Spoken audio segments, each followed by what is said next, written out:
Welcome to Systems Alliance. My name is Jexy, and in this video, we're going to go ahead and take a look at this weekend's box office, where Pokemon Detective Pikachu opens up pretty big, but is it enough to fend off Avengers Endgame?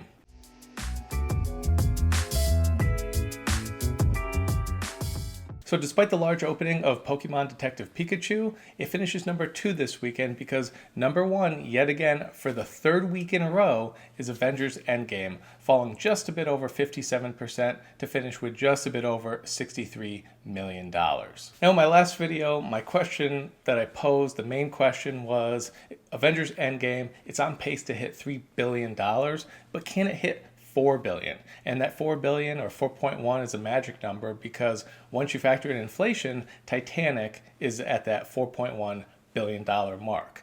And really, there's hardly any movies that come even close to it. Not even Avatar, because once you factor in inflation, Titanic is just the number one movie basically of all time, at least in terms of modern age. And one of the things I mentioned last week was Avengers Endgame is going to have a really strong hold. So it had a significant drop last weekend, which was understandable considering it had the largest opening ever. So going into this weekend, it was like, okay, well, if it can have smaller drops somewhere in that low 40s range, we could be looking at 4 billion, depending on what the international market does, if it mirrors that. But and taking a look at the numbers, it did have another hefty drop of 57%. And when you look at that, 4 billion, it's out of reach. It's not happening. That being said, though, it still is on pace to top $3 billion, which is an incredible achievement on its own when you really think about it. Once you take Titanic out, Avengers Endgame could at least challenge for the number 2 spot of Avatar. So that is very, very possible, and it's still, like I said, even with inflation, going to pass big movies such as E.T., which it already passed, and Star Wars, obviously kind of a big deal. And not that this should surprise anyone, but with this weekend, Avengers Endgame becomes the number 1 movie domestically for Marvel. Now, it did take it a while, as opposed to last week, where it already easily became the number 1 movie overall worldwide for Marvel, or at least in the MCU, for both really. But it took this week to get to that number 1 spot, and its domestic total now stands at $723 million plus. So the previous record, it wasn't Black Panther, because remember, we have to factor in inflation here. It wasn't Black Panther, which did come in at 700 million. And you're like, okay, well, what else could it be? Was it Infinity War? That was pretty big. No, it wasn't Infinity War. That wasn't close to even Black Panther. It was actually the first Avengers, Marvel's The Avengers, and that was in with inflation at 705 million. So obviously something that was expected to happen for Avengers Endgame given how it opened, but officially it is the number 1 movie of all time domestically for Marvel. Once you factor in inflation, it doesn't matter. It's number 1. I also mentioned last week that perhaps Avengers Endgame could also reach Star Wars The Force Awakens in terms of a domestic total, and maybe be the first, once you don't factor in inflation, $1 billion domestic movie. And it doesn't look like that's going to happen either, mostly because of the hard third week fall that kind of mirrored its second week fall. So that may be out of the question, but the movie, once you take inflation out, that it is trying to catch is Avatar. And Avatar is a big movie internationally. So Endgame this weekend brought in over 102 million from international markets, and its total now stands at over $1.76 billion for just international alone. Its global total is just under $2.5 billion.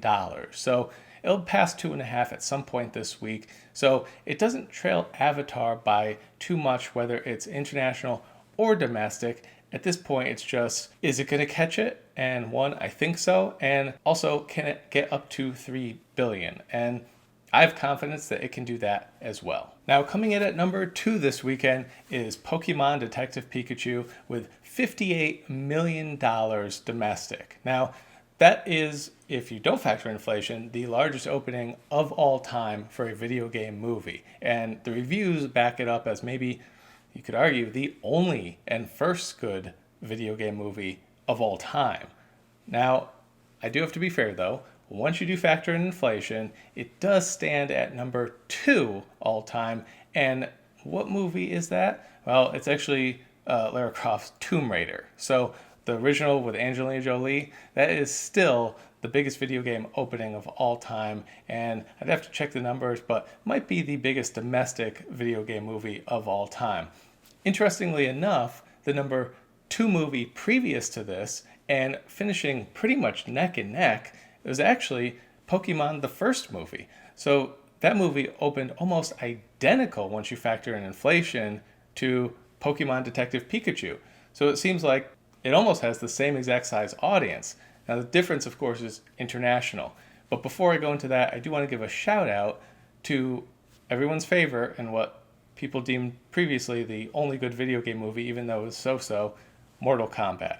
So we all love Mortal Kombat, and once you factor in inflation, that also had a pretty large opening as well, over 50 million. So props to all those movies, but right now it's Detective Pikachu in terms of movies when you don't factor in inflation. Now, one area where Detective Pikachu did beat Endgame this weekend was actually in the international box office. So while Endgame brought in just a bit over 102 million, Pokemon Detective Pikachu brought in 103 million. So who knows what it ends up, once they tally the exact numbers. Could go the other way. But as of right now, Pokemon did win the international weekend, though domestic and global overall still went to Avengers Endgame. And that 103 million is big.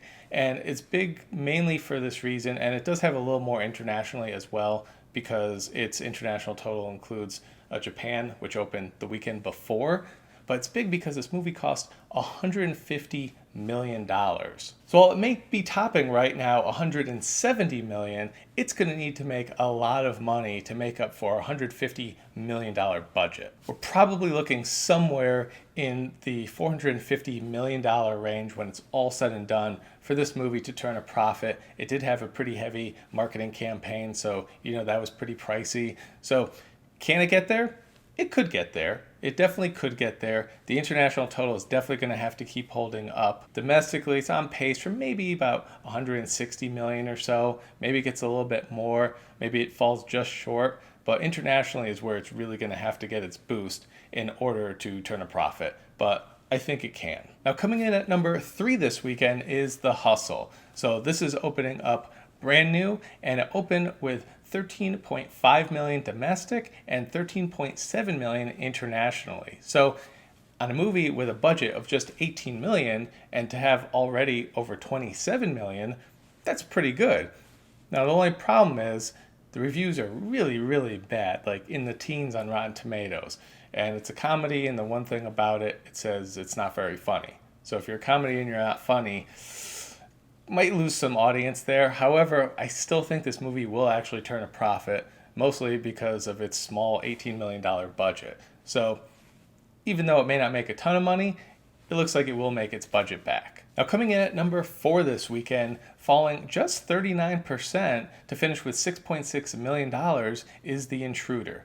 Now, this movie, with a budget of only $8 million, it looks like it may already be turning a profit here in its second weekend. So the bonus of making movies with small budgets is that you don't really have to make a ton to get your money back. Its domestic total now stands at just under 21 million, and internationally it's rolling out pretty slowly, so there's not much there yet. The numbers were updated a few days after the weekend last week, and so right now, somewhere between 300,000 and 400,000. So maybe they'll grow, maybe it won't too much, maybe it ends up with 500,000, or who knows, maybe it opens wider and just gets in some more money. But right now, still a pretty small release, even here, about not even half the theaters as Endgame, but still looks like a solid movie and a solid profit for the studio. And rounding out the top 5, coming in at number 5 is Longshot. So this movie, as I mentioned last week, really needs to have some amazing holds, and it had a decent hold, falling just 37% to finish with just over 6.1 million. Now, the problem is that total still puts it just under 20 million, and once you factor in its international gross, it's just under 23 million worldwide. Now, why is this a problem? Well, it cost $40 million to make. And when a movie costs $40 million to make, well, it's kind of tough to make some money if right now, internationally, you're only half that. So at this point, as I said last week, this definitely looks like a money loser. with the way it's tracking, even with small drops like this, I mean, it needed basically no drops, and the reviews aren't that good. It's probably going to be a money loser for the studio, and given the budget of $40 million, it might lose a decent amount of money. You could actually be looking at around a $40 million loss, since it has to make more than double to make its budget back and marketing costs. Best case scenario, they might even be looking at a $15 or $20 million loss. So for Lionsgate and Summit, rough goings. But that wraps up the top 5 for this weekend. Let me know your thoughts about this weekend. What do you think about Avengers Endgame and their basically warpath that they're on towards $3 billion worldwide? Obviously, it fell a little harder than we expected, so $4 billion's out, but do you think it will pass Avatar? Do you think it will pass that $3 billion mark? Are you still thinking that maybe it could pass Titanic, or at least get close, maybe get to that $4 billion mark? Or do you think it might not pass any of those, and we're looking at something just shy of Avatar, somewhere in that low to $2.7 billion range, which obviously at that point, and at this point right now, I mean, it's one of the most profitable movies of all time, so not a huge worry there. What are your thoughts on Detective Pikachu? Did you expect it to open this big? Are you a little disappointed it didn't open bigger? Are you worried that the budget of $150 million is pretty hefty and it's going to have to make at least $450 million just to make its budget back? Let me know your thoughts on that. The other movies, let me know what movies you saw this weekend. Let me know all of it down in the comment section below. Be sure to like, subscribe, share, hit me up on Twitter, and we'll catch you next time.